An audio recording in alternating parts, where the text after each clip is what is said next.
नवरूप sir, सबसे पहले sir नमस्कार, welcome. Thank you so much, thank you so much. Sir क्या सर, अभी तो आप ट्रीटमेंट करनी शुरू हो गए हो लोगों की। क्या हुआ? अब मैं वही बोल रहा हूँ ना, मोदी अभी शॉक ट्रीटमेंट कर रहा है टप्पू की। क्या है हाँ, ये? मतलब कहाँ ही से शुरू करें सर? कॉल। चलो ये पहले ये मैं पूछता हूँ, आप बताओ मेरे को कहाँ मतलब I want to talk about Saudi Pakistan, we want to talk about Chabahar, we want to talk about so many things. तो यस, कहाँ से शुरू करें? पहले स्टार्ट करते हैं सर टैरिफ नेगोशिएशन से, वो कहाँ है? टैरिफ का बात यह है कि अमेरिकन ने कांटेक्ट किया, बर्थडे पे, जैसे आपने देखा, ठीक 12 बजे इंडियन स्टैंडर्ड टाइम से 1 घंटा पहले राष्ट्रपति ट्रंप ने प्राइम मिनिस्टर मोदी को फ़ोन लगाया और कहा कि माय फ्रेंड नरेंद्र, ठीक है, और फिर साथ में विश किया कि happy birthday, may you wish you a very happy birthday, you know we'll take Indo-US strategic partnership to greater heights। और फिर कहा कि we'll also have मतलब thank you for supporting the peace effort in Russia and Ukraine। और उसका एकदम से जवाब प्रधानमंत्री मोदी ने दिया। मतलब ये बताया गया कि उन्होंने कॉल किया है, राष्ट्रपति ट्रंप ने पीएम मोदी को बर्थडे पे, और फाइनली वो कॉल हो गया जिसका इंतजार था इतने इतने महीनों से, ठीक है। और फिर सर फाइनली, नरेंद्र के सामने सरेंडर हो गया। हाँ, नरेंद्र के सामने सरेंडर होगा। राष्ट्रपति ट्रंप ने किया, मोदी ने नहीं किया, ठीक है। नरेंद्र सरेंडर। ठीक है। एनीवे, कांग्रेस वाले यूज करते हैं ना इसको बहुत ज्यादा, राइट? ओके। सो अब इन लोगों ने क्या किया, फिर उसके बाद प्रधानमंत्री मोदी ने भी बहुत केयरफुली डिप्लोमेटिकली सदा हुआ किया, लेकिन साथ साथ में वो पीटर आलियास पीटर रिटार्डो, वो आके उसने फिर आके कमेंट करा कि भाई रशियन ऑयल कम करना चाहिए। और उसी के थोड़े दिन बाद आके हावर्ड लटनिक ने बोला ऐसे थोड़ी ना होता है, ये करना चाहिए, India should reduce tariffs, why can't India by 1 bushel of corn. और उसमें पूरे मेल बने, 1 बुशेल कॉर्न की कीमत तुम क्या जानो मोदी बाबू, ठीक है। लाइक, मतलब हावर्ड लटनिक की जो जो जो मीम्स और जो पूरा कैरिकेचर बना है because of bushel of corn. And by the way, why do we even need to import that bushel of corn? हम लोग खुद अपना खुद अपना अपना कॉर्न उगाते हैं, खुद अपना, हमारा कंजम्पशन वैसे भी कॉर्न का कम है। We are not like any other countries जो कंज्यूम करते हैं। Why do we need American GM corn? It makes no sense. अच्छा, उसके बाद आपका जो हावर्ड लटनिक है ये सब बोलते हैं, उसके 2 दिन के अंदर अंदर अमेरिकन डेलीगेशन इंडिया आ जाता है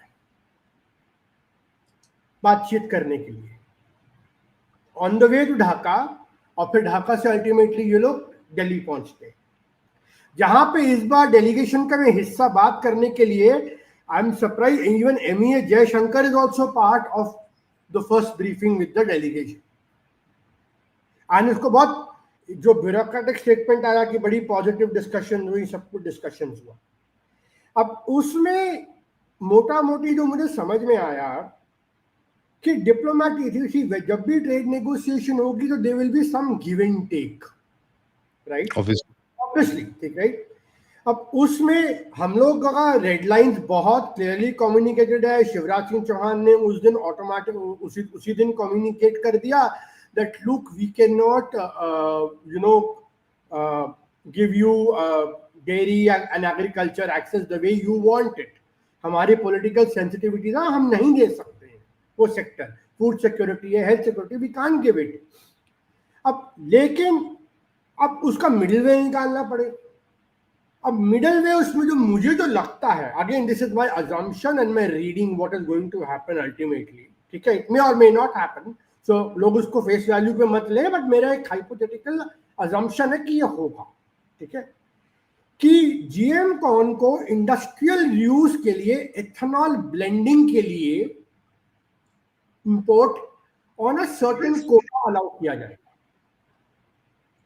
और साथ साथ में आपका जो कहते हैं आपका ये है जो सोयाबीन है उसको इंपोर्ट किया जाएगा बायोडीजल के लिए, और उसकी पूरी प्रॉपर सर्टिफिकेशन होगी जीएम सर्टिफाइड की, उसका इंडस्ट्रियल यूज होगा।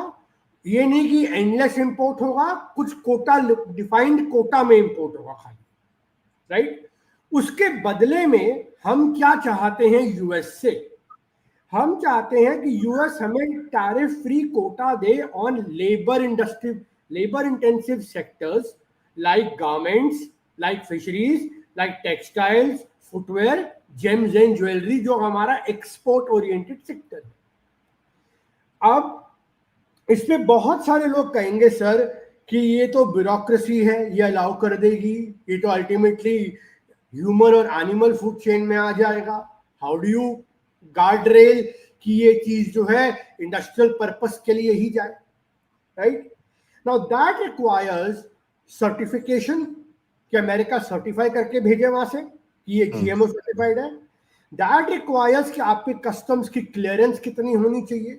You will need to have proper mechanism at the customs to approve कि भाई कितनी क्वांटिटी आ चुकी है, कितना नहीं है, कितना जीरो टैरिफ फ्री इंपोर्ट हो रहा है, right.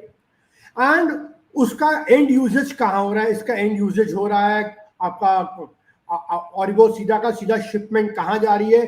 So like GST where you have step by step tracking कि ऑर्डर हुआ, बिल्टी रेज हुआ, बिल्टी से माल ट्रांसपोर्ट हुआ, माल रिसीव हुआ, ये जीएसटी प्लेटफॉर्म पे every step is virtually tracked, right.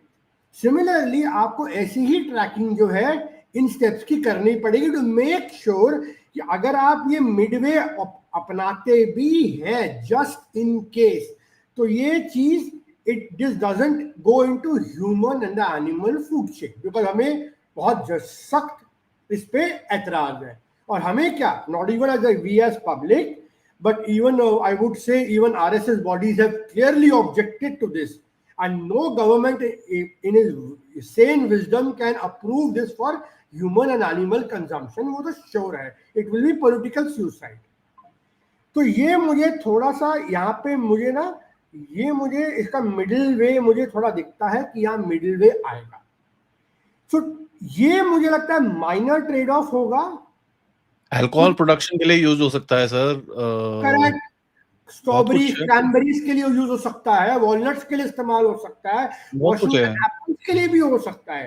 So we can give a lot of non agriculture products from US like whisky, like many other things, जहां पे हम उनको दे सकते हैं कि इतने कोटा का फ्री, 3 लाख 4 लाख 10 लाख की अगर आपका इंपोर्ट हुआ तो वो टैरिफ फ्री रहेगा, उसके बाद 5% टैरिफ लगेंगे। You can have a quota system, ठीक है। तो वो भी हमें रिटर्न में कोटा सिस्टम देंगे। सी हम लोगों को समझने की जरूरत है कि we have export oriented sector and certain sector are going to be very badly damage. जैसे टेक्सटाइल और गारमेंट का 40% मार्केट जो है यूरोप नहीं है, अमेरिका ही है, right. And shrimps and garment, even gems and jewelries, artificial diamond, artificial jewellery जो हम बना के भेजते हैं हमारी, क्योंकि हमारी कारीगरी बहुत अच्छी है इंडिया की। So in all these 3 sectors we need to safeguard our jobs. So अगर इंडस्ट्रियल यूजेज हम अलाउ करते हैं लिमिटेड कोटा बेस्ड सिस्टम पे, ह्यूमन और एनिमल कंजम्पशन अवॉइड कर देते हैं, और साथ साथ हमें हमारे एक्सपोर्ट ओरिएंटेड सेक्टर को सेफगार्ड करने का मिलता है, then it can be a win win deal for everyone. You find a middle way out because there cannot be every, जब आप नेगोशिएशन में जाते हो you go in from a unilateral viewpoint। Trump कह रहा मुझे यही चाहिए, मैं और नहीं लूंगा, हम कहेंगे हम भी यही चाहिए, लेकिन जैसे जैसे आप नेगोशिएट करते जाते हो you come to a situation where you do some give and take। But अगर आप डेटा सॉवरेंटी सरेंडर नहीं कर रहे हो, ई कॉमर्स लोकलाइजेशन रूल्स नहीं कर रहे हो, then you are in a far better situation, right? तो ये हम लोगों को ये जो ट्रेड डील का नेगोशिएशन है ये चल रहा है, बट इसके एवज में ना हमें एक चीज समझनी होगी। What prompted Donald Trump to do this sudden volte face, ठीक है। इसके पीछे एक बहुत बड़ा कारण है। कारण ये है कि FBI ने दो बंदों को, एंड आई टेल यू, अब लोग कहते हैं कि हमारे पास लेवरेज नहीं है, चाइना के पास लेवरेज है, ठीक है, चाइना के पास रेयर अर्थ की लेवरेज है, इंडिया के पास तो रेयर अर्थ की कुछ लेवरेज ही नहीं है, लोग ऐसे बोलते हैं। नहीं जी, बहुत लेवरेज है, बताते हैं लेवरेज क्या क्या है। अच्छा, सबसे पहली रशियन ऑयल की लेवरेज है कि भैया US LNG और ऑयल हमें खरीदना पड़ेगा, ठीक है, वो हमें खरीदना ही पड़ेगा, because that is the only way we can offset the trade deficit, by the way, जो वो मानते हैं कि ट्रेड डेफिसिट है। अच्छा, अब उसमें मोटा भाई मदद कर सकते हैं US LNG ऑफ टेक करने के लिए। दूसरा आपका हो सकता है US आर्म्स डील। आप जैसे P8 और आयन के लिए बोइंग वाले इंडिया के डेलीगेशन आए हैं, वो डील हो सकती है, स्ट्राइकर जैवलिन हो सकता है। मतलब I don't see marquee deal, बड़ी hallmark deals like MRFA going to them, but हाँ, छोटा मोटा डील जो हमें M777, P8 और आयन, अपाची, चिनूक, जी के इंजन, तो ये कुछ छोटी छोटी डील्स हम उनके साथ कंटिन्यू कर सकते हैं if they are backpedaling on a thing which they want to go back and negotiate a settlement out. So ये मुझे लगता है मोटा मोटा will be the terms of the deal which is likely to fructify in a 4 to 8 weeks of time, 4 से 8 हफ्ते में होगा, because नवंबर में Trump wants to visit India, ठीक है, क्वाड समिट के लिए, सुनने में तो यही है, ठीक है, और he wants to showcase his benevolence की look, Modi is my friend, this that। आप ये भी चीज समझिए कि सुनने में आ रहा है कि मोदी जी के लिए एक स्पेशल टैरिफ रेट रखा है उन्होंने, हाँ, which is at 7 or 10%। हाँ, ठीक है, and the best part is अगले साल मिड टर्म्स आ रही हैं। मिड टर्म्स में ये 2 से 3% NRI बेस बहुत काम करेगा। ये डिसाइसिवली अगर डेमोक्रेट की साइड चला गया आफ्टर द मगा टॉक ऑफ H1B गए, इनकी बहुत सीटें निकल जाएंगी।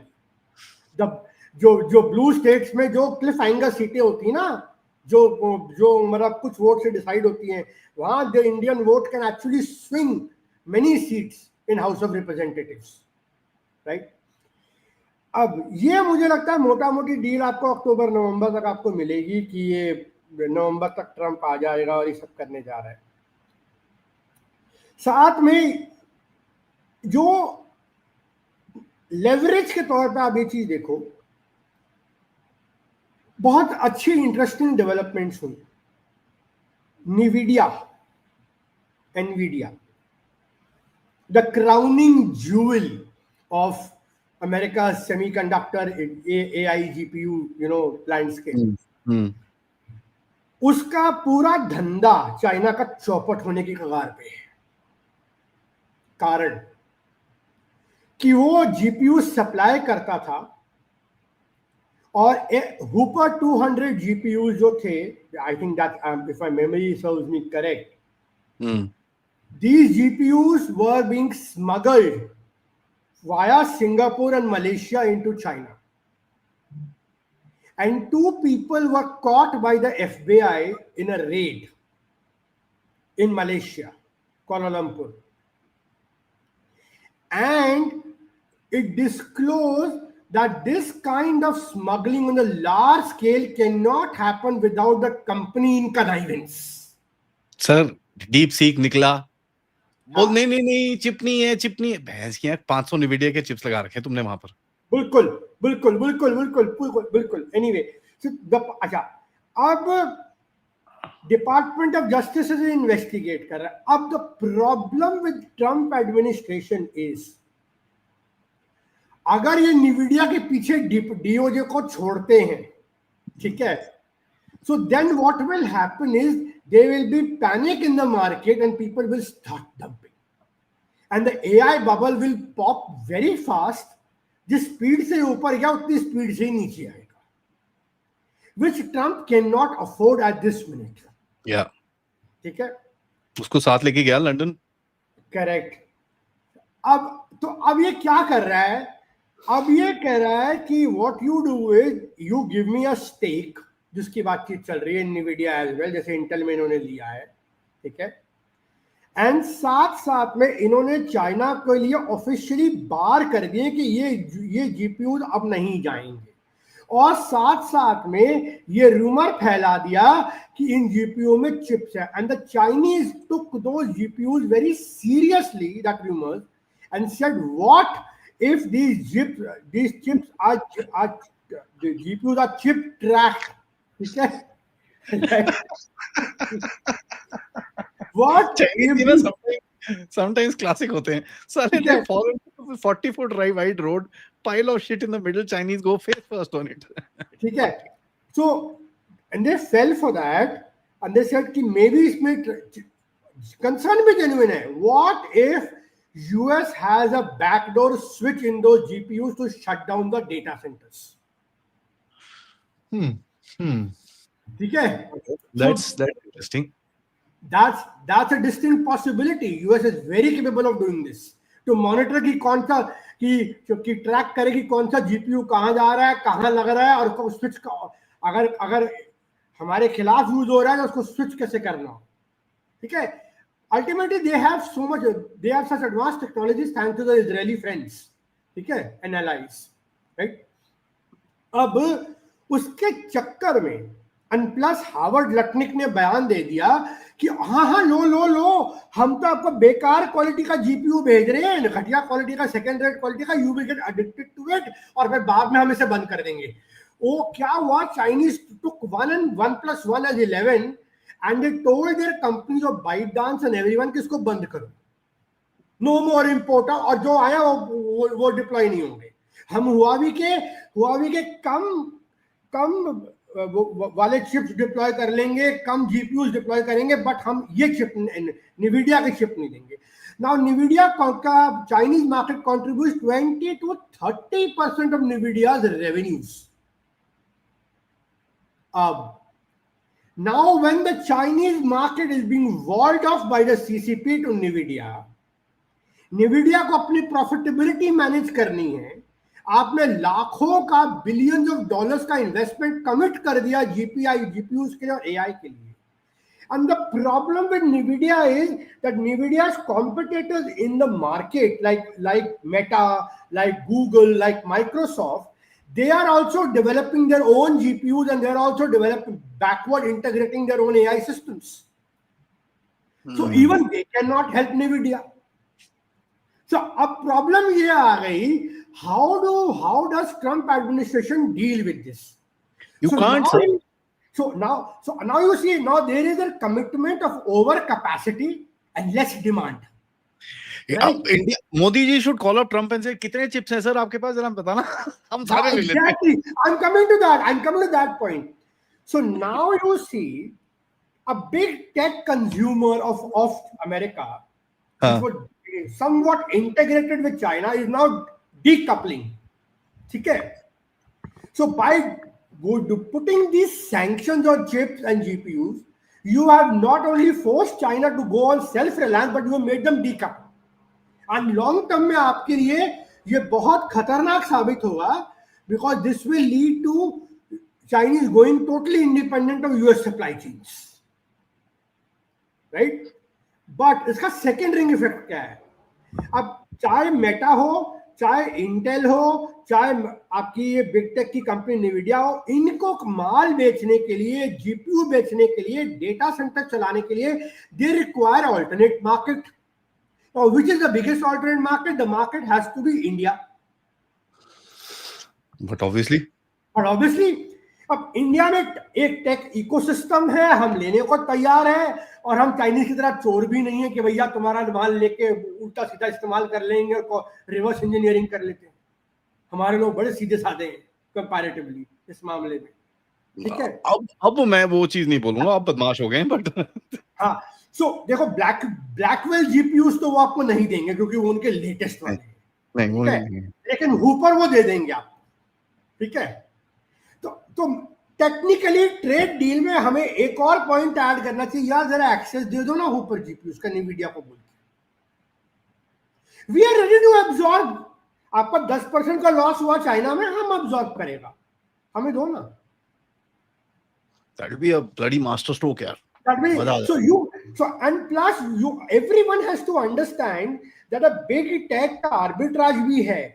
अगर टेक पे टैरिफ आता है, ये लेवरेजेस क्या है, अगर टेक पे टैरिफ आता है, टेक पे टैरिफ नहीं आता है, अगर टेक पे टैक्सेस आ सकते हैं, डिजिटल सर्विस टैक्स, अगर कल को डोनाल्ड ट्रंप आउटसोर्सिंग पे टैरिफ लगाता है, तो भैया $10 की जो हम सर्विस करते हैं, जो यूएस में आपको $1000 की पड़ेगी, Bangalore Hyderabad we do at one fifth the price. So then who is going to lose the balance sheets, profit and loss? Because that tax has to be paid by a US firm in USA, not by Indian companies. Right? In case he wants to apply.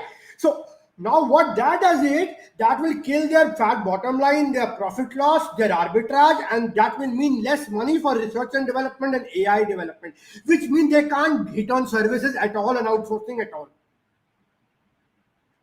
So this is our leverage, that cost of factor the production. We give you $1,000 iPhone. In America, you'll have a $3,000 iPhone. Unviable. This is our leverage. They cannot forego us. We are the biggest consumer market. We are one of the biggest talent, skilled labor force with service, which give you at 1/5 the cost.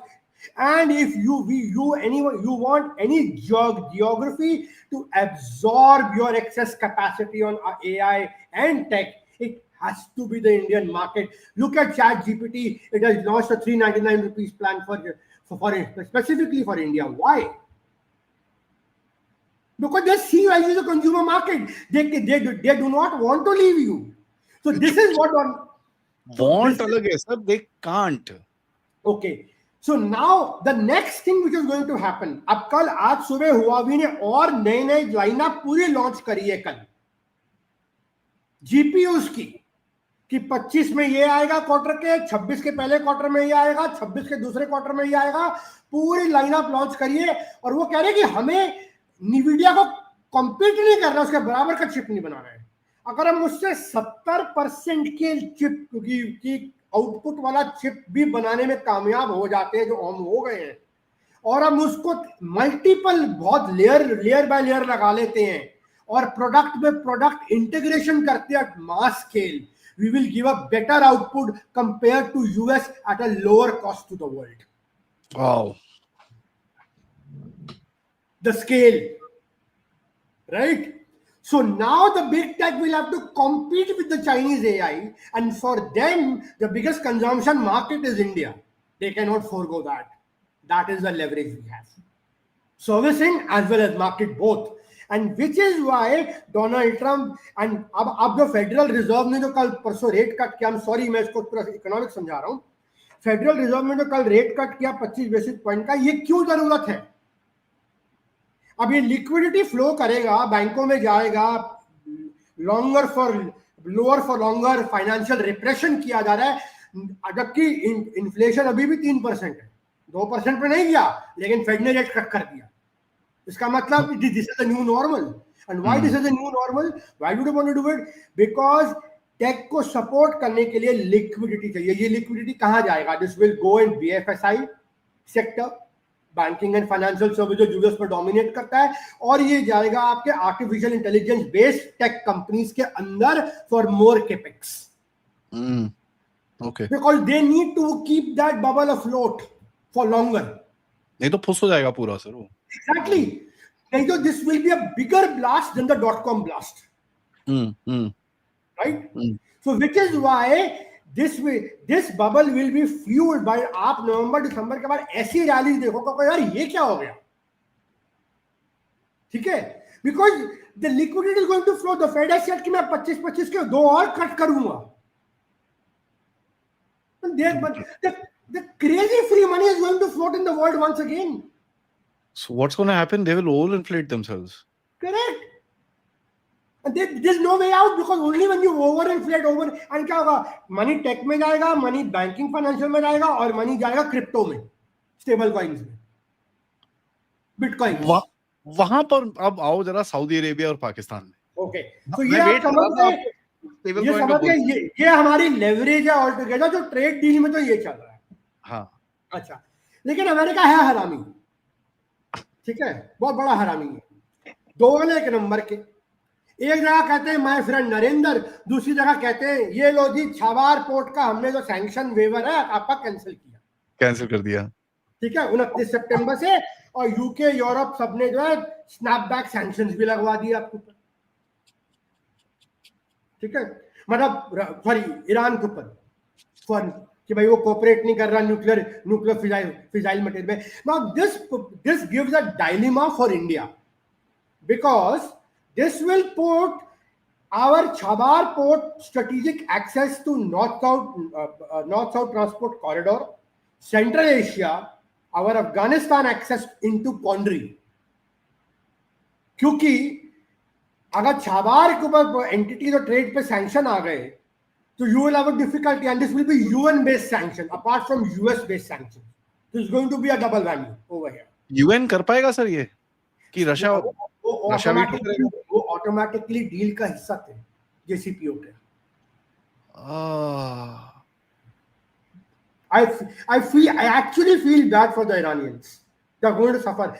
Only a country which is very senile and says, get lost. I don't care for the UN as well. I will use my currency. I will use my payment system. जैसे China के पास availability है वो bypass कर जाएगा, हमारे लिए दिक्कत हो जाएगी। हम तो डार्क ऑयल तो ले रहे हैं, डार्क ऑयल आ रहा है, लेकिन बाकी चीज जो हो रही है वो नहीं हो रही। One of the few thing why they dark oil का पीछे किस्सा भी आया था एक ग्रुप के साथ, मैं नाम नहीं लूंगा, ठीक है, बड़ा फेमस ग्रुप है वो, ठीक है, उन्होंने डिनाई किया था बट उसका भी नाम आया था। अब but in a wider whole game which is now unfolding, which is the main topic. Now let's come to that, which is Saudi and Pakistan का जो डिफेंस एग्रीमेंट हुआ है। ओके, सो पहले हमें ये चीज समझनी चाहिए कि सऊदी अरेबिया का जो पूरा का पूरा जो इन लोगों का पूरा इनका जो पूरा विजन है या इनका जो खेल है, न्यूक्लियर प्रोग्राम है, नया नहीं है। Saudi Arabia apart from Mohammad Gaddafi जिसने बहुत बड़ी फंडिंग करी थी, जो इस्लामिक बॉम्ब नाम की किताब है वाइजरमैन की, अगर आप पढ़ेंगे ऑनलाइन तो उसमें उन्होंने बताया है that how Saudi Arabia played a role in Pakistan nuclear program, very subtle role but very decisive role. Paris में मीटिंग हुई थी इनकी, लिबियंस की, पैलेस्टीनियंस की और Iranian represent, even Iran was on board on that, ठीक है, और वो वहाँ पे बातचीत हुआ और जुल्फिकार अली भुट्टो से इनका पूरा बातचीत हुआ। और लाहौर में जो इस्लामिक समिट हुई थी 1974 में, जहाँ पे उन्होंने कहा था कि हम घास खा लेंगे लेकिन हम वो नहीं खरीदेंगे, और वहीं पे कर्नल मोहम्मद गद्दाफी के नाम पे गद्दाफी स्टेडियम भी रखा गया था, because he was the first one who got the blueprints from niger and who also got the uranium from Niger and as well as provided them the money for bankrolling it. $500 million तो खाली Shah of Iran ने दिया था पाकिस्तान के nuclear programme को bankroll करने के लिए। अब इनका पूरा जो सऊदीज ने टेक्नोलॉजी ट्रांसफर डायरेक्टली नहीं किया, जो कि एक्यूब खान नेटवर्क का हिस्सा बने, जैसे मोहम्मद गद्दाफी था, चाइना बना, नॉर्थ कोरिया बना, जो वो तो पूरा किस्सा सबको पता ही है, ठीक है। बट यहाँ पे रियाद का मनी जो है थ्रू पाकिस्तानी बैंकिंग सिस्टम के जरिए गया एज इस्लामिक फंडिंग के तौर पे 1973 ऑनवर्ड्स, ठीक है, वो जाता था नॉर्मल बैंकिंग चैनल्स के जरिए एंड द बीसीसीआई बैंक के जरिए। अरे रे मैं वेट कर रहा था ये इसका नाम कब आएगा। हाँ, ठीक है, वो इनके थ्रू जाता था। तो बीसीसीआई मतलब CIA? Yep. तो CIA was building the bomb for Pakistan. they were aware of it and they kept quiet. Reagan administration knew very well what was happening. Sir पैसे तो आप ही दे रहे हो ना. Exactly. मतलब you are like आंखें बंद, मुझे नहीं पता वो मतलब गांधी जी के 3 बंदर सुने ना आपने. मैं देख नहीं सकता, मैं बोल नहीं सकता, तो सबने आंखें मूंद ली जब ये पाकिस्तान का क्लैंडस्टाइन ऑपरेशन, डच से टेक्नोलॉजी हायर करना, नॉर्थ कोरिया को न्यूक्लियर देना और वहां से मिसाइल ग्रुप हॉन्डोंग मिसाइल्स के ब्लूप्रिंट्स लेना, चाइना से न्यूक्लियर ब्लूप्रिंट्स लेना, ये पूरा का पूरा जो AQ खान नेटवर्क है, उसके ऊपर पूरी किताब बहुत लोगों ने लिखी हुई है. Islamic bomb best book. ठीक है, तो अब इस पे ईरान कंट्रीब्यूटेड $500 बिलियन, लीबिया ने बहुत ट्रांसफर किया, लेकिन रीगन एडमिनिस्ट्रेशन की डीक्लासिफाइड डॉक्यूमेंट कहते हैं कि $250 million direct funding Saudi Arabia ने करी. राइट. और 1990s तक आते आते जब इनका न्यूक्लियर टेस्ट हुए, तो सऊदी ने इनको बचाने के लिए न्यूक्लियर टेस्ट के बाद इनको oil concession, balance of payment, it is the Saudis which kept the Pakistan alive after 1998 nuclear test during the sanction regime. सवा साल के जो सैंक्शन इंडिया और पाकिस्तान दोनों पे लगाए थे बिल क्लिंटन की सरकार ने, तो उस टाइम पे सऊदी अरेबिया ने इनको अफ्लोट रखा था. ठीक है, अब सऊदी ये हो क्यों रहा है? बहुत सिंपल सा फंडा है. सऊदी अरेबिया ने क्यों किया? First let's come to what were the factors जिसमें सऊदी अरेबिया ने इसको किया. जी, आपको एक चीज समझनी पड़ेगी. इस डिफेंस पैक्ट में, ये नेटो की तरह पैक्ट है जो कहता है कि अगर aggression on one end aggression of other will be there, except कि ये दोनों ना सुपर पावर्स है और ना आर्टिकल 5 का कोई फॉर्मल इन्वोकेशन का प्रोसीजर है. ये खाली एक लाइन में लिख के छोड़ दिया गया. ठीक है, तो एमबीएस पे लड़ेगा ना, एमबीएस व्हाट्सएप पे लड़ेगा मोदी जी से. एमबीएस व्हाट्सएप पे लड़ेगा. एक सेकंड, आप let me have water. MBS ना व्हाट्सएप करेगा, मोदी जी क्या कर रहे हो? हां, I am fighting. So, in my understanding, this is not going to be used against India per se. No. Not at all. It is not India-centric pact. तो हमारे लोगों को वरी होने की बिल्कुल जरूरत नहीं है. बट क्यों किया गया वो बॉर्डर अब खेल समझते हैं. खेल ये है कि पाकिस्तान के न्यूक्लियर डेटरेंस को सऊदी अरेबिया ने एक सॉवरेन अम्ब्रेला बनाया है अपनी सॉवरेनिटी को प्रोटेक्ट करने के लिए. कारण क्या क्या है? पहला कारण है इजराइल को मैसेज देना, जो कतर पे जो अटैक हुआ. राइट.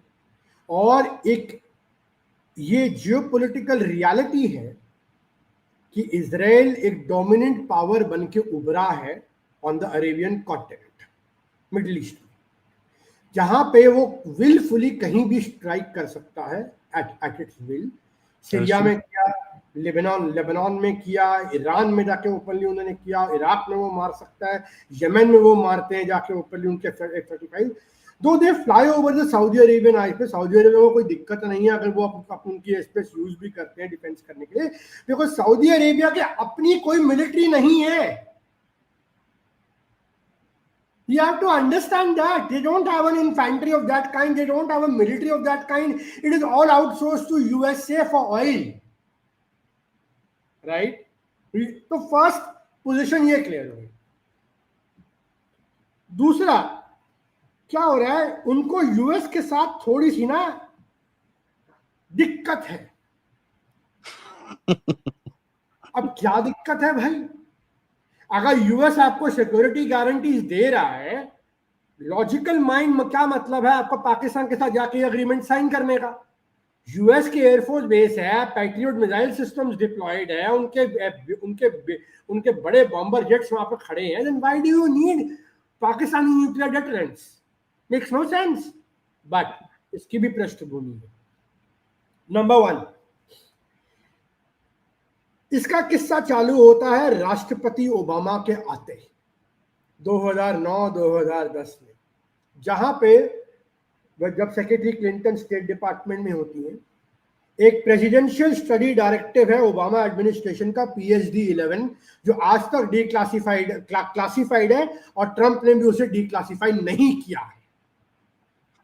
अब अगर आप उसको जाके पढ़ेंगे PhD 11 Obama administration of Obama white house, तो आपको उस लिंक पे PhD 9, PhD 11, PhD 10, PhD 12 सब डिक्लासिफाइड मिलेगा, 11 नहीं मिलेगा। 11 में मिलेगा presidential study directive of Islamic regimes in Middle East. Okay. Now this was the program launched by Obama administration for Arab Spring to enable Muslim Brotherhood to occupy these countries. जो Egypt से तहरीर square में Morse के रूप में चालू हुआ, Tunisia में चालू हुआ, लीबिया में हुआ, सीरिया में हुआ, यहां तक कि सऊदी अरेबिया के बिल्कुल बगल बहरीन में रिवोल्ट करा दिया, यमन में रिवोल्ट करवा दिया। Now Muslim brotherhood is nothing but a political Islamic ideology जो बैंड है GCC कंट्रीज में एज अ टेररिस्ट ऑर्गेनाइजेशन, जो 1929 में बनी थी और जिसने प्रेसिडेंट अनवर सद्दात और इजिप्ट के अनवर सद्दात को उन्होंने असैसिनेट किया था जी। राइट। अब PhD 11 के अब आप जो है गल्फ अरब मोनार्की इससे थ्रेटन्ड फील करती थी, और इसी चक्कर को, इस मूवमेंट को मुस्लिम ब्रदरहुड के सबसे बड़े पेट्रन्स थे कतर और टर्की। राइट। अब कतर को GCC से उन्होंने 2 साल के लिए बाहर निकाला, आइसोलेट किया, सस्पेंड किया। बाद में जब उन्होंने कहा कि हम आपके खिलाफ साजिश नहीं करेंगे, तो कतर को उन्होंने वापस GCC में ले लिया। एट द सेम टाइम ये टर्की के साथ इनकी नहीं पटती है, क्योंकि लॉरेंस ऑफ अरेबिया की अगर आप पूरी हिस्ट्री पढ़ोगे तो ये जो कबाइले थे जिन्होंने रिवोल्ट किया था अरबियन पेनिनसुला में, वो तो ऑटोमन एम्पायर के खिलाफ था। इन गधों को ये नहीं पता, ये जो आज ये फ्री पैलेस्टाइन करके घूमते हैं, दैट 3-4 कलर फ्लैग जो है, black, white, green and red colour जो flag, that those 4 colours are the symbols of the Arab revolt against Turkey. Correct. Now funny thing is, आजकल अर्दवान की रैलीज के अंदर वही झंडा लेके, मैं बोला भाई ये गधे, तभी मैंने उसका नाम ऑटो मंडी रखा। ऑटो मंडी अपनी भैंस की पैंट उतारने को चक्कर में, they are such big fools, these people don't know what that flag even means. Absolutely, ठीक है। तो अब आपने देखा कि वहां पे इन्होंने मुस्लिम ब्रदरहुड को लेके ये ओबामा एडमिनिस्ट्रेशन की जो रिजीम चेंज पॉलिसी थी, एक परेशान हो गए। यहां तक कि इजिप्शियन एयरफोर्स और इमिराती एयरफोर्स जाके उड़ के लीबिया में और जाके घोस्ट बॉम्बिंग करके आते थे ओवरनाइट। ये भी रिपोर्ट हुआ था। So these countries were anti, और इसीलिए इन कंट्रीज ने 2015-16 में ओबामा एडमिनिस्ट्रेशन के दौरान, when Obama was still the president, 15 में इजिप्ट ने अरब नेटो का एक मिडिल ईस्टर्न सिक्योरिटी पार्टनरशिप के रूप में बोला कि सऊदी और एमिरातीज हमें ज्वाइन करें और हम ये पार्टनरशिप बनाएंगे। राइट। जब LCC नए आए थे और मोर्सी को दोबारा डिपोज किया गया था। करेक्ट। राइट। अब जब तक डोनाल्ड ट्रंप आया, उसके बाद जब डोनाल्ड ट्रंप आया सेकेंड वाले में, ठीक है, after Obama went and Hillary lost and Donald Trump के रिपब्लिकन आए, तो ही first went to Saudi Arabia. अगर आपको याद होगा, the first visit was to Saudi Arabia, then to Jerusalem, and then finally to Rome and back to New York. ये उसकी पहली स्टेट विजिट थी। वो सबसे पहले रियाद गया था। He took the Saudis into confidence and he said कि ओके, आपको एंटी ईरान पॉलिसी चाहिए, I will rip apart the JCPOA with Iran, I will go after Iranian nuclear program. Yes, वो जो सारा का सारा किस्सा ईरान डील का रिप अपार्ट करने का वहां से शुरू हुआ था। ठीक है। राइट। उसके बाद ये पूरा का पूरा वो एंटी ईरान वो चला गया। नेतन्याहू को उसने प्लीज किया। और उसने साथ साथ में ये भी बोला कि ठीक है मैं रिन्यूएबल एनर्जी पे नहीं जाऊंगा, मैं फॉसिल फ्यूल पे जाऊंगा, तुम ये मत करना, तुम वो मत करना, ये पूरा उन्होंने पूरा, तुम मेरे आर्म्स खरीदो, ये करो वो करो। तो सऊदी अरेबियंस ने रिलेंटेड कि हाँ US is back on our side. तो वो अरब 19 तक आते आते वो अरब में वो कॉन्सेप्ट गिर गया कि अब जरूरत नहीं है, America is back with us, right. लेकिन अब सिचुएशन देखो भाई कि उसके बाद ना 14-15 में एक और चीज हुई जिससे यूएस बहुत नाराज हुआ, sorry Saudi Arabia. US shale पहली बार ड्यू टू 15-16 तक आते आते यूएस शेल आउटपुट और ऑयल आउटपुट के बाद की स्टोन पाइपलाइन और इसके जरिए ओबामा के एंड तक आते आते US became the largest producer of oil in the world, overtaking Saudi Arabia. It still is, by the way. Still is, by the way, right? That means the US does not need to depend upon the Middle Eastern oil anymore to run its industry. It's free. Rather, it can compete with Aramco and Saudi Arabia in the international market. For its That's why Saudi invests in India. Yeah, correct. And which is why ये जो 1945 की जो USS Quincy पे जो deal हुआ था FDR के साथ, ये उसको सऊदी ने बोला ये वादा खिलाफी है हमारे खिलाफ, ठीक है। तो Saudi went into under Mohammad bin Salman as the prime minister, Saudi went into a price war in with US to destroy US shale, ठीक है। 2014 से 2016, ठीक है। इन्होंने इतना ऑयल पंप किया कि इन्होंने प्राइस को रिड्यूस किया ताकि यूएस शेल आउटपुट निकल ही ना सके और वो अनवाइबल हो जाए। But they fail to destroy US shale, they took a back seat, they were unable to do it because US के पास तो भैया कैपेसिटी है ना इंडस्ट्री कभी भी रिवाइव करने की, ठीक है। अब उसके बाद इसी दौरान ट्रांजिशन के दौरान, अच्छा फिर आते हैं डोनाल्ड ट्रंप। डोनाल्ड ट्रंप के किस्से के दौरान इन्होंने ईरान डील रिप अपार्ट की, इन्होंने ईरान को टारगेटिंग शुरू करा और इन्होंने जनरल कासिम सुलेमानी का असैसिनेशन भी करा बगदाद में, ठीक है। Which was a turning point for Iran. आज ईरान का क्राइसिस था, वहां से शुरू हुआ सारा ये। ईरान तब तक नेगोशिएट कर रहा था, रूहानी जरीफ जो मुल्ला रिजीम थी वो कर रही थी, but the moment you decimated this, they suddenly got angry and said okay भैया खत्म, no more talks, we'll go our way now, ठीक है। तो अब उसके बाद साथ में अरामको का आईपीओ आना था और वो न्यूयॉर्क में रेगुलेशंस की वजह से वो नहीं आ पाया। They wanted to list in New York first, ठीक है। न्यूयॉर्क और लंदन दोनों ने लॉबी करा था अरामको साथ लिस्ट करने के लिए और इन्होंने सऊदी अरेबिया में लिस्ट किया, या इन्होंने न्यूयॉर्क में कोई रेगुलेशन का दिक्कत हुआ तो सऊदी को डाउट हुआ कि ये अमेरिकन शायद हमारे साथ पूरी तरीके से नहीं है। अच्छा, देन ट्रंप लॉस्ट, बाइडेन केम 2021 में, ठीक है। अब बाइडेन ने क्या किया, बाइडेन ने हुथीस के साथ का टेरर डेजिग्नेशन हटा दिया यमन में, ठीक है। अब वहां पे ईरानियंस कहते हैं यार ये सऊदी कहते हैं ये नया ड्रामा फिर शुरू होगा डेमोक्रेट्स के आते, ठीक है। क्योंकि they wanted to open a back channel with Iran to get back Iran to the JCPOA. Democrats wanted it back. Option number 4 in the Iran strategy plan, huh? Correct. ठीक है। अच्छा, अब ऑयल स्पाइक किया Russia Ukraine war की वजह से and Saudi Arabia refused to increase output in OPEC plus with Russia.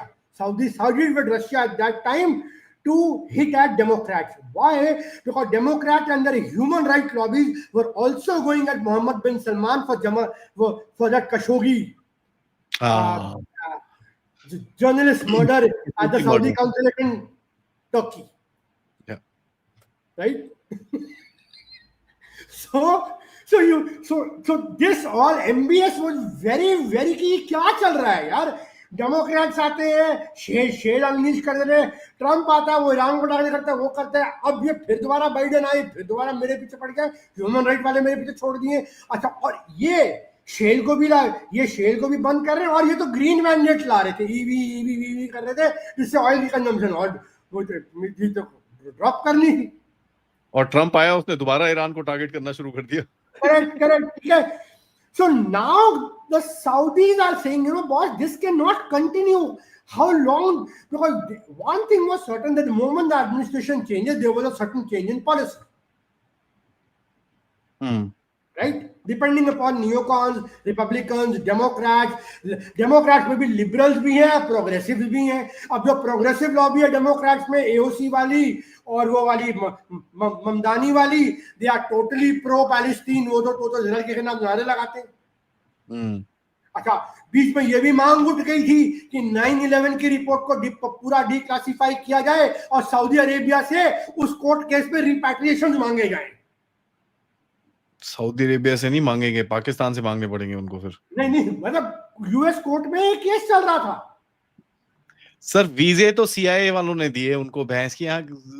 अरे छोड़ो, मैं the point was that Democrats launched a concerted lobby against this big oil lobby sponsored by Saudi Arabia. मतलब मैं बता तो रहा हूँ ना, it's a story of buffoonery जो इंडिया के साथ हो रहा है ना, अप डाउन, हिलरी आती है कुछ करती है, ओबामा आता है कुछ करता है, ट्रम्प आता है कुछ करता है, बाइडेन कुछ कर रहा है, ये वही सऊदी के साथ भी हो चुका है. They also gone crazy, ठीक है.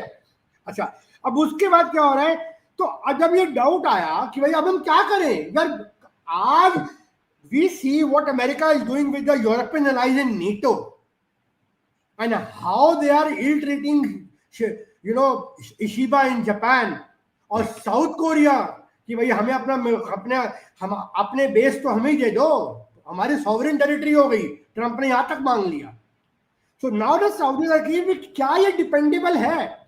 क्योंकि हमारे 3 थ्रेट्स है सऊदी अरेबिया के. 1, a nuclear Iran on the verge of breakout, because उनका फिसाइल मटेरियल कहां गया कोई नहीं जानता.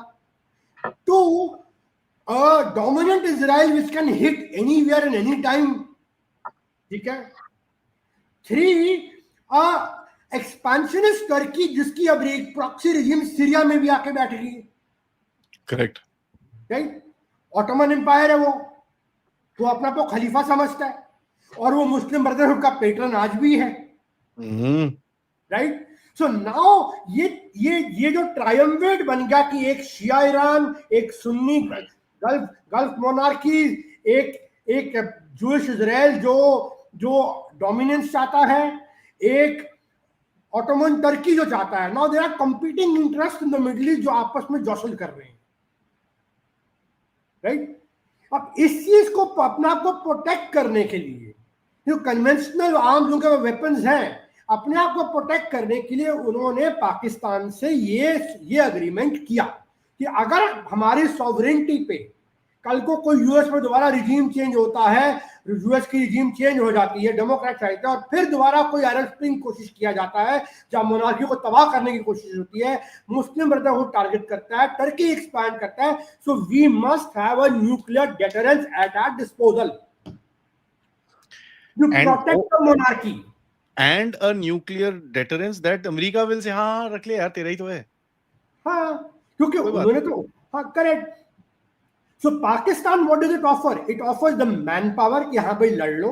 जनरल राहिल शरीफ वैसे भी इनकी डिविजन जो है यमन बॉर्डर पे लगी हुई थी, ठीक है. भाड़े के टट्टू तो मरने को वैसे तैयार रहते हैं लोग, ठीक है.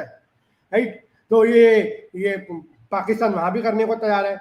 अब मोस्ट लाइकली जो मुझे लगता है कि even the other GCC countries जो है ना, वो भी इसमें शायद ज्वाइन कर सकती हैं. यूएई, कतर लगता है मेरे को. यूएई तो लगता है, कतर मुझे लगता है कर लेंगे, ठीक है. अब because they all want, because they are modern democracies compared to what the traditional Islamic religion theology is all about. They need somebody to do the dirty work. जब अपराइजिंग हो गई, ओए पाकिस्तानी तेरा गोली मार सकता है. डिवीजन बेच तेरा डिवीजन चाहिए मुझे यहाँ पे अपराइजिंग को क्वेल करने के लिए. यू रिमेम्बर यहाँ पे एक बार रिवोल्ट हुआ था सऊदी अरेबिया की शिया प्रोविंस पे एडजेसेंट टू यमन. पाकिस्तानी गए थे. Yup sir. पैलेस्टीनियंस का जब वो जॉर्डन में हुआ था, who went and did it? Pakistanis.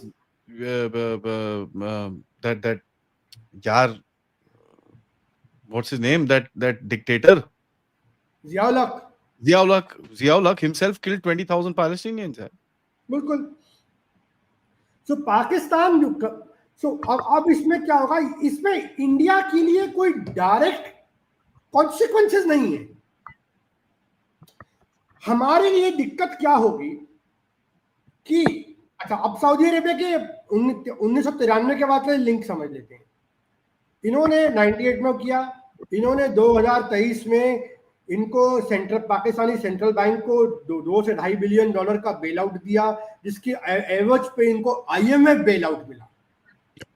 और फिर अरामको ने और पाकिस्तानी इन्वेस्टमेंट फंड ने, जैसे मैंने आपको बताया था, जो बड़ा फेमस किस्सा आपने पहले एक पॉडकास्ट में बताया था, जब हमारे रिलायंस की बात करी थी, तो वो जो बंदा था PIF का और अरामको का चेयरमैन था, उसने $1.5 बिलियन का कमिटमेंट किया रेकोदीक माइन में गोल्ड और कॉपर माइन करने के लिए, हाइड्रोकार्बन्स के लिए. अब यहाँ पे पाकिस्तान के और अमेरिका के और सऊदी अरेबिया के इंटरेस्ट कन्वर्ज करते हैं strategically, temporary level. See, you have to talk about it is about real politics. What is going on today is transactional realism. It is no more about साडा यार, साडा मित्र, साडा alliance. खत्म है वो सब चीजें. ठीक है सर, शक्लें देखी थी आपने इन दोनों की वहां पर? बिल्कुल. I mean, मेरे को तो पता नहीं, कल रात को हम बात कर रहे थे इसके बारे में, मेरे को तो कहीं ना कहीं डाउट आया सर. इनको 15-20 मिनट पहले बताया होगा, बेटा ये है, यहाँ साइन करना है तुमने, ठीक है, पैसे पूसे मैं दे दूंगा, चुपचाप साइन कर ले और गायब हो जाए यहाँ से. बिल्कुल बिल्कुल. अच्छा, तो अब सऊदी अरेबिया क्या कर रहा है, वो अपने आप को और डाइवर्सिफाई कर रहा है. वो खाली रशिया से डील नहीं करता है, वो चाइना से भी डील कर रहा है. 2012 में they wanted to have the nuclear program to be sponsored by China, and they also wanted to they're also trading with China in yuan denominated trade, and America के साथ उन्होंने पेट्रो डॉलर भी renew करने से मना कर दिया है. एग्रीमेंट 50 साल का वो लैप्स हो चुका है. मतलब वो डॉलर में ट्रेड कर रहे हैं मैक्सिमम लेवल पे, लेकिन यूएस में ट्रिलियन ऑफ डॉलर की $500 बिलियन की इन्वेस्टमेंट भी कर रहे हैं, लेकिन साथ में कह रहे हैं हमें इतना फ्रीडम दीजिए कि हम बाकी करेंसीज में भी ट्रेड करेंगे. राइट. तो Saudi Arabia as a gulf Arab monarchies in GCC states, as a bloc, as a council, is trying to hedge itself against the regional power centers by playing the global power centers. ठीक है. मतलब अब China से ये $10 billion के petrochemical projects और missile corporation भी कर रहे हैं.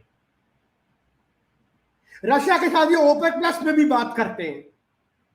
Mohammed bin Salman has a very good working relationship with Vladimir Putin. या ठीक है, वो हैंडशेक तो सबको याद होगा, G20 वाला बड़ा फेमस था वो. राइट. ओके. अब तो सऊदी जो पाकिस्तान डिफेंस पैक्ट है, ये एक्चुअली एक सिम्टम है कि अमेरिकन पावर कैसे डिक्लाइन कर रही है. करेक्ट. रिलायबिलिटी. इसको एक फ्लिप साइड से भी देख सकते हैं सर. आपने ये बोला ना, look at it from another flip side. America has to withdraw. Saudi knows, यार साला Iran, Israel, I can't deal with them, यार. Indeed. He needs the bomb. He needs the bomb to do it. Simple. और bomb से मुझे याद आया, बड़ी famous ना एक किताब है द वॉर. हाँ. Right.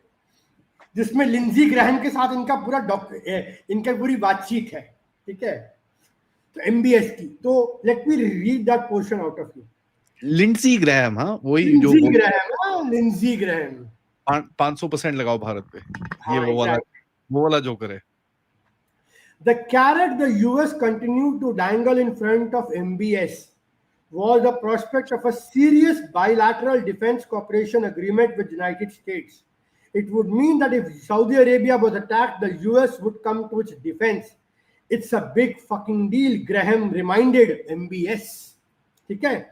It's an insurance policy against Iran. It's a checkmate against Iran.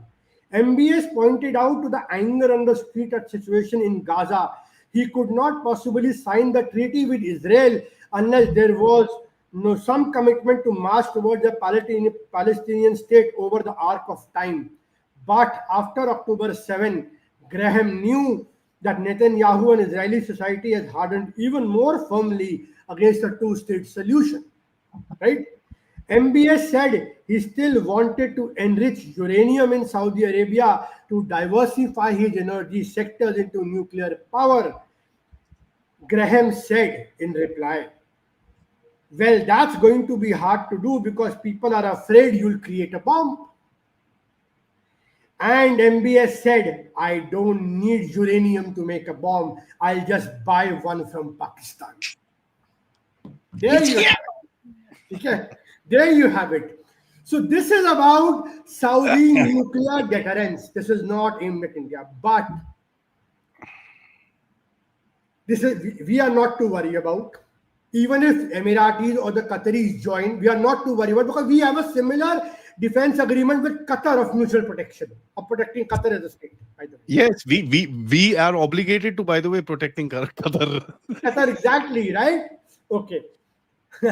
Patron of Muslim Brotherhood. Let's set the record. Anyways, ठीक है. I don't know whoever signed it. मुझे कोई idea नहीं. ठीक है. लोग बात ही नहीं करते उसके बारे में, by the way. Nobody talks about it, and I think it's for the best right now. ठीक है. Anyway, okay. So now the bigger geopolitical connotation for us is कि this convergence of US wanting to tap into Central Asia and Afghanistan, Pakistan's hydrocarbons and rare earths, Saudi Arabia wanting the nuclear deterrence of Pakistan. This is a kind of a revival of a 70s and the 80s alignment. Right? तो उनमें difference जो अभी difference इसमें आएगा वो ये होगा कि now India is a far bigger strategic player, far bigger economy, far bigger stakes in UAE and Saudi Arabia, far bigger diaspora, far bigger economic investments, and even far bigger strategic play compared to Pakistan, and India cannot be ignored.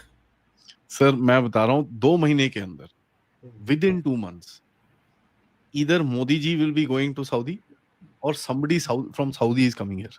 Correct. ठीक है. ठीक है. यार वो यार साढ़े यार ठीक है. यार ऐसे गुस्सा मत हो यार. कश्मीर में पैसे डाल दो. ये लो 1 बिलियन डाल दो. हाँ ठीक है. Okay. अब what will happen? What are the concerns and what is likely to happen? The concern, and with that I'll conclude this one. Please, sir, take your time. No problem. What is likely to? What are the concerns? Is with this alignment happening, the Saudi financial might will keep afloat the Pakistani economy. Number one, it is getting funds from Asian Development Bank for projects. The Chinese are partially doing whatever they can. And now through crypto ventures, America will be able to financially mask all illegal crimes of Pakistan from the world. Right? Pakistani army from the world. So with this crypto, digital finance and Saudi finance, because Afghanistan में तो कोई Soviet जिहाद चल नहीं रहा है, अफगान जिहाद चल नहीं रहा है, तो ये पैसा पाकिस्तान क्या करेगा? It will use this money to acquire weapon systems, to arm itself better, to get better missile defense, to get cruise missiles, to get better jets. वो किसके खिलाफ इस्तेमाल होंगे? वो हमारे खिलाफ इस्तेमाल होंगे.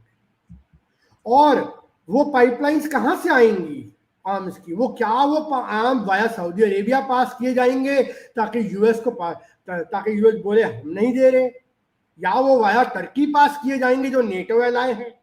ठीक है. सो अब ये चीज देखते हुए हमारे लिए कंसर्न ये है कि पाकिस्तान को एक नया लीज ऑफ लाइफ मिल गया टू फ्यूल द जिहाद, द नर्सरी ऑफ जिहाद अगेंस्ट इंडिया. ठीक है. जो वो पाल पोस के जो उन्होंने रखे हुए हैं अपने अंदर, और उसके लिए इनको पूरा का पूरा मास्क करने का तरीका भी मिल गया क्रिप्टो का, और फंडिंग का भी नया मिल गया. So we will have to to address these concerns, Americans will not listen to you because they are the ones who have enabled this whole alignment. Okay? So enable this, we will have to do back channel diplomatic talk with our Arab partners, specifically UAE and Saudi Arabia. Yeah. Right?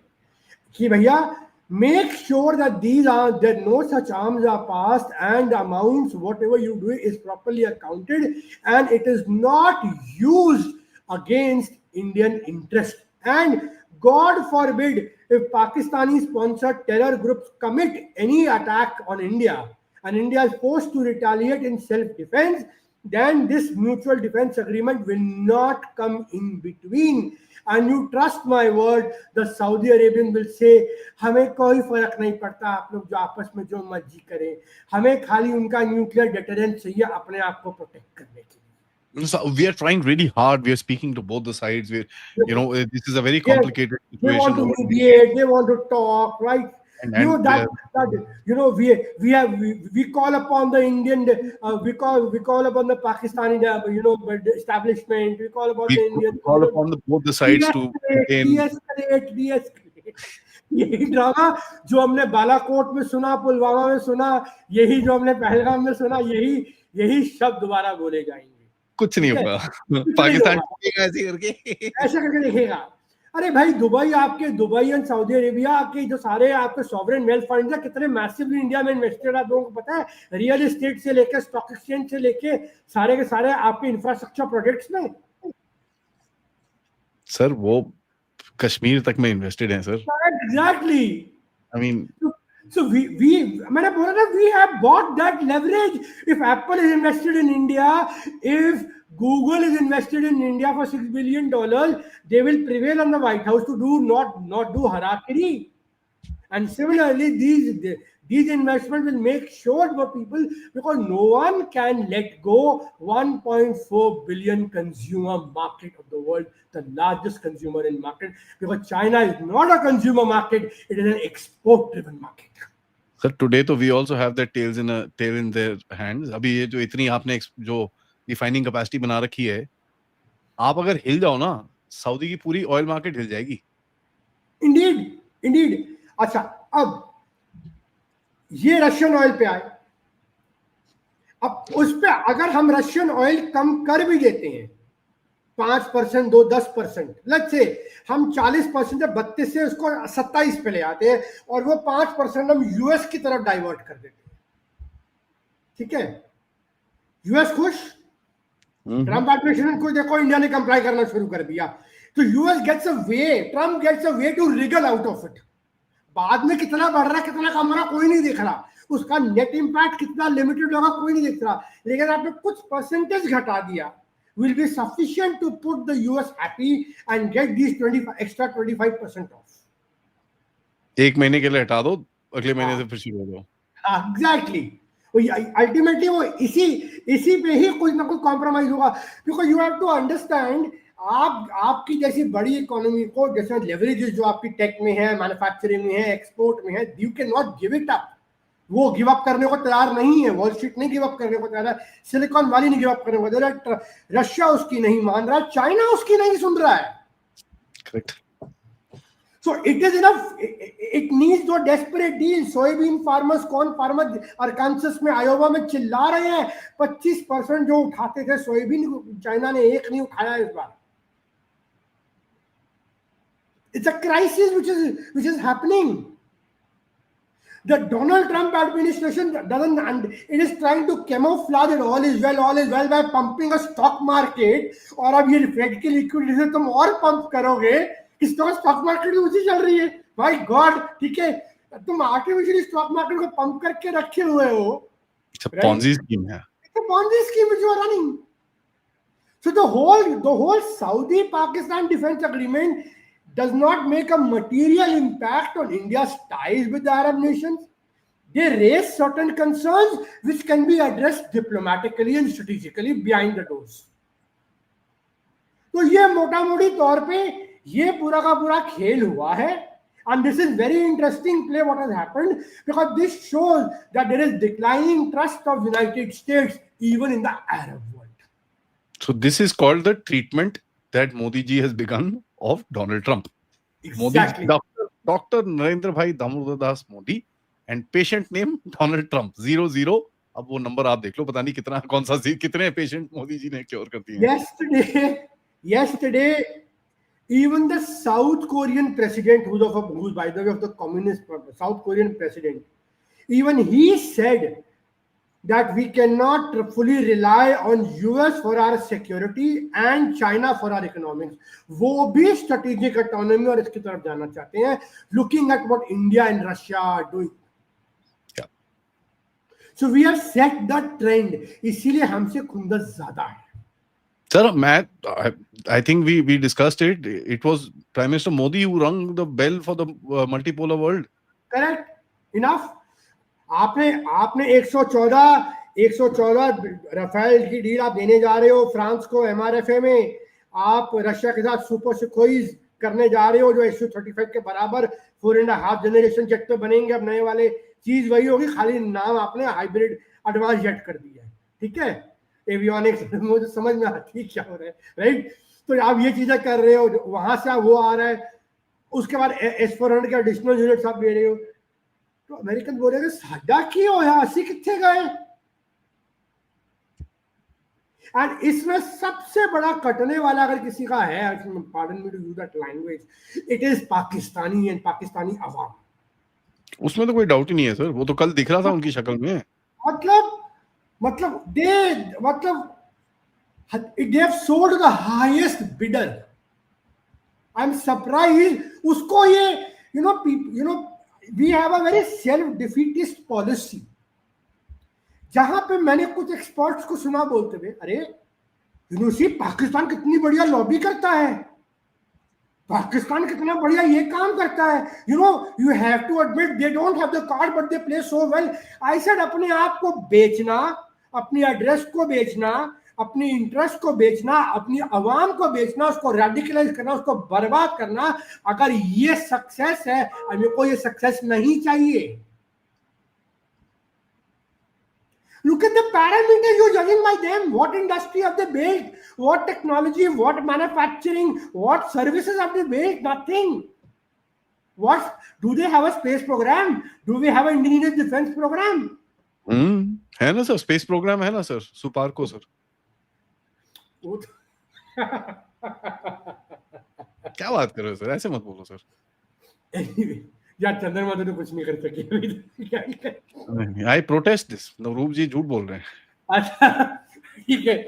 So जिस अच्छा और इनकी army सारा पैसा, जितने भी rare earth contract होंगे, सारा पैसा ऑयल, हाइड्रोकार्बन, ये बलोचिस्तान में, बलोचियों को कुछ नहीं मिलने वाला. करेक्ट. सिंधियों को कुछ नहीं मिलने वाला. ये लगाएंगे तो पंजाब में लगाएंगे, और पंजाब और ये खैबर पख्तून को भी कुछ नहीं देंगे. और पंजाब में भी ये जो खाली जमींदार क्लास है, जो पाकिस्तानी आर्मी की जो लोग हैं, फौजी फाउंडेशन, बहारिया फाउंडेशन, ये उसके जरिए सारी मलाई खा जाएंगे. नीचे वालों को कुछ नहीं मिलने वाला. एंड पाकिस्तान अगर सोचता है कि अमेरिका इनका बहुत बड़ा हितैषी है, अमेरिका की दोहरी चाल समझ ले.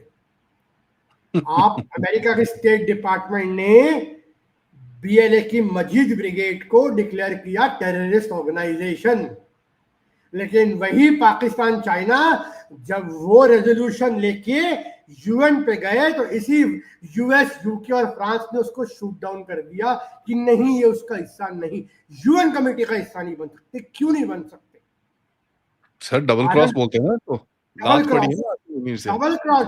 तो ये पाकिस्तानी एस्टैब्लिशमेंट, पाकिस्तानी सरकार को, और ये डबल क्रॉस है जो ये अपनी आवाम को नहीं बताएंगे. बट ये डबल क्रॉस क्यों है? क्योंकि ये बीजिंग में बैठे लोगों को समझना चाहिए ये गेम क्या हुई है. ये गेम ये हुई है कि ये BLA को अपने थंब के अंदर रख के चाइनीज प्रोजेक्ट्स और चाइनीज एसेट्स को टारगेट करेंगे. ये खुद अपने प्रोजेक्ट चालू करेंगे, हाइड्रोकार्बन्स के ये वाले, जिसका पाकिस्तान मिलिट्री प्रोटेक्ट करेगी, और जो चाइनीज के जो ग्वादर के और आसपास के सीपेक के प्रोजेक्ट्स हैं वो ऑलमोस्ट डेड हो जाएंगे अगले 3 से 4 साल में. It's a dead investment for China. The only investment for China and Pakistan is that it is a useful idiot against India. That's it. तो चाइनीज भी सोच ले कि उन्होंने $45 बिलियन किस किस कुएं में डाला. मैं तो बोल रहा था मोदी जी को जाके बोलना था, इसको दिए तूने पैसे, इसको पूछ लेता है भाई, मैं बता देता, इसको मत दे, ये तो गधा है एक number. So geopolitical totally has come out at a very, it's a wonderful play. You have 3 to 4 poles in Middle East, Israel, Turkey, Muslim Brotherhood, Iran, GCC. Then you have the bigger poles, India, जो आप independent पोल के तौर पे अपना right assert कर रहा है to lead the global south. China जो BRI के जरिए और अपने अलायंसेस के जरिए बना रहा है. अमेरिका जो अपना मिडिल ईस्टर्न और यूरोपियन अलायंस के जरिए, नेटो के जरिए अपना पूरा कर रहा है. So we have different, so you see the multipolarity evolving. या GCC also wants to evolve as a pole and not be totally dependent upon US protection. South Korea is saying, I don't want to be fully dependent upon US. What is this going on, Donald Trump? So there are larger questions at play. And why do Saudi Arabia and USA want to target the Russian oil in India? Because they want to because Saudi Aramco and the Americans want the supply of India to get some market share of India back from Russia, as well as to get market share of Russian oil to go down in Europe so that US LNG and oil can capture it. This is all about big oil, big gas, Dynamic, ExxonMobil, मतलब ये बड़ी कंपनियां, यूनोकल, ठीक है. आप वो ज़ल्मे खलीलजाद का जो यूनोकल है, वो जो बोल रहे थे 2 दिन से ट्वीट कर रहे हैं इस पे कि पाकिस्तान कर क्या रहा है, क्या ये सऊदी अरेबिया अमेरिका के खिलाफ हेज करने की कोशिश कर रहा है. हाँ बिल्कुल सही रीड किए तुमने.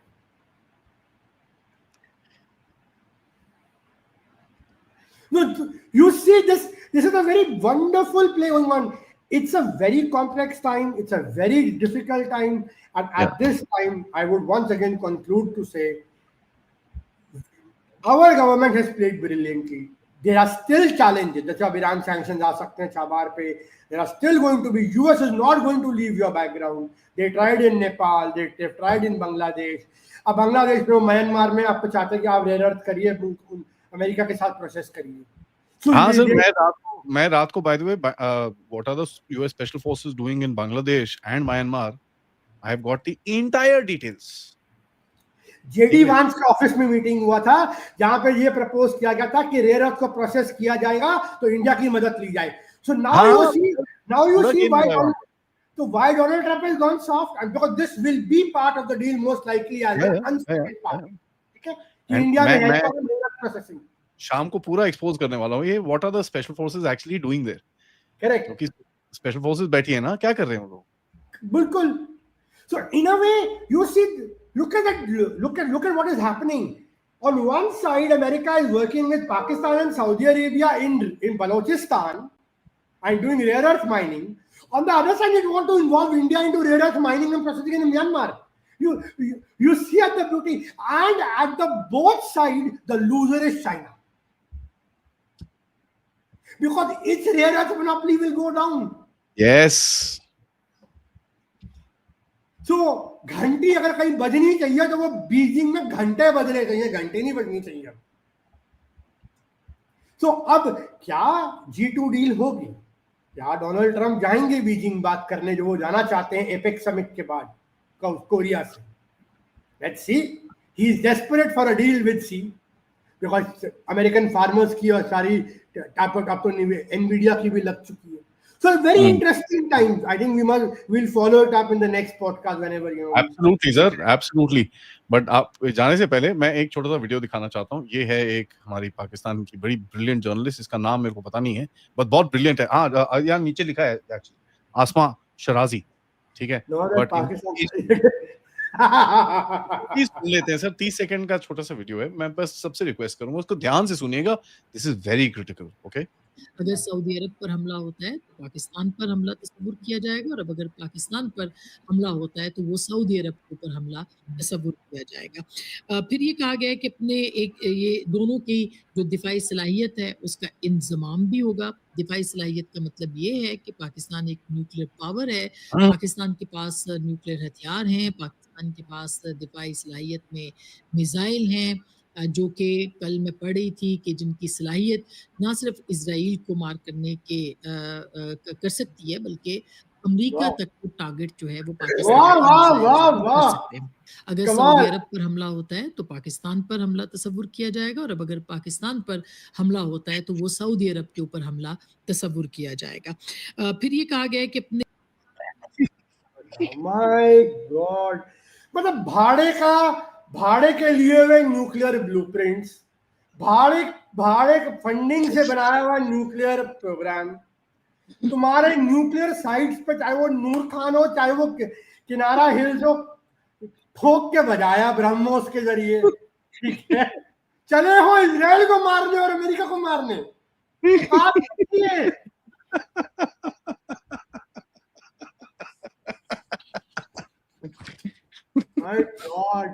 मैं बोला यार कम से come let's show the end the show ना। इससे बेहतर क्या एंड हो सकता है?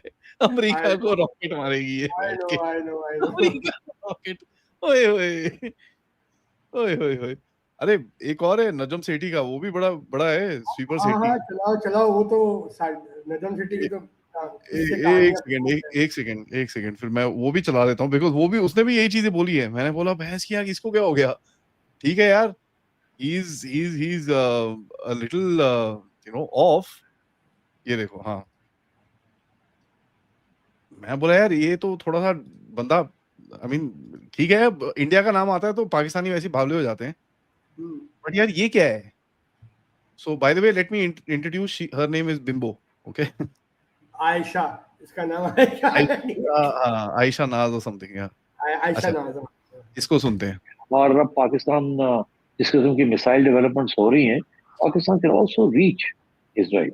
और याद रहे कि न्यूक्लियर वेपन स्टेट के साथ पंगा नहीं लिया जा सकता उस तरीके का जिस तरीके के साथ आप नॉन न्यूक्लियर वेपन स्टेट के साथ पंगा ले सकते हैं। ये तो मैं समझता हूँ इवन द यूनाइटेड स्टेट्स, अगर यूनाइटेड स्टेट्स और इजराइल इकट्ठे हो जाए तो वो भी they can not attack Pakistan, because before अगर ऐसी कोई सिचुएशन होती है तो वो फुलझड़ी जो है ना, अगर वो फुलझड़ी चल जाएगी, सोचो में पड़ना पड़ेगा। और Oh God, these guys are God, मतलब he speaks in a language that is so colloquial in Punjab। साडी फुलझड़ी है, मेरी चिड़िया है, उत्थे गई, हाय राम। ठीक है यार, कुड़ी बैठी है, इम्प्रेस कर रहा है उसको सामने, और ठीक है वो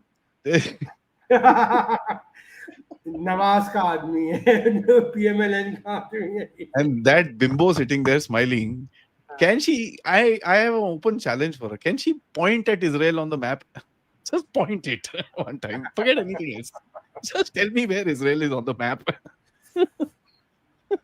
Oh God, these people are, it's not funny, sir. Can you imagine? I mean, 10 मई को अपनी एयर डिफेंसेस नहीं बचा पाए थे। Sir, are they trying to tell me कि Israel and America put together couldn't do it, but India, they're very bad. Right? हमने 25 minute में 8 airbase उड़ाए थे इनके। रहीम यार खान, नूर खान, जेकबाबाद, भोलारी।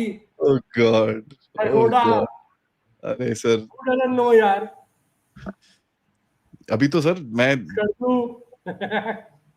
स्कर्दू का तो कोई बोलता नहीं है सर। स्कर्दू मैं बता रहा हूँ, साला बहुत बैंड बजाई है, कोई बोलता नहीं है उधर पे। अब मैं जिसको बोलता नहीं, स्कर्दू में कुछ नहीं हुआ यार, सर कुछ नहीं हुआ। I know the unit that was firing drones यार।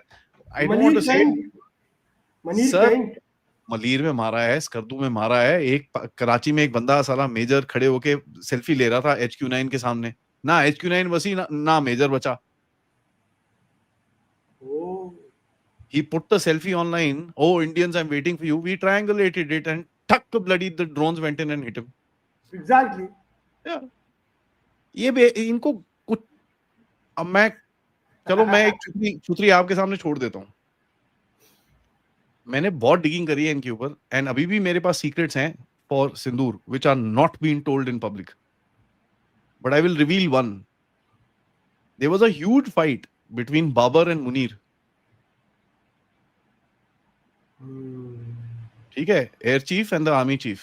झगड़ा ये था, वो बोल रहा है साले एयर डिफेंस तेरा काम है, वो बोल रहा है भाई एयर डिफेंस मेरा काम तो होगा लेकिन एयर डिफेंस यूनिट्स तेरे पास हैं।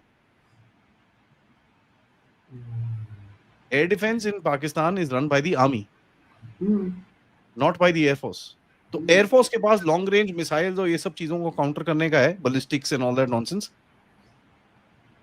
Army does the regular air defence and they were fighting with each other. वो तो इनकी पुरानी आदत है। ये आज मैं पढ़ रहा था, I was reading in a book when general Kayani had a problem with General Musharraf. Musharraf wanted someone else, and America got General Kayani into place. हाँ, मैं आज पढ़ रहा था पूरा, मैंने पूरा लंबे चार्ट भी डालते हैं कैसे लाहौर में, सॉरी लंदन में और वॉशिंगटन में मुशर्रफ और बेनजीर भुट्टो का इन्होंने अकॉर्ड करवाया और फिर जरदारी को कैसे बिठाया। पर अब यूएस डिसाइड कर रहा है कि पाकिस्तान आर्मी चीफ कौन होगा जनरल मुशर्रफ के अंदर। या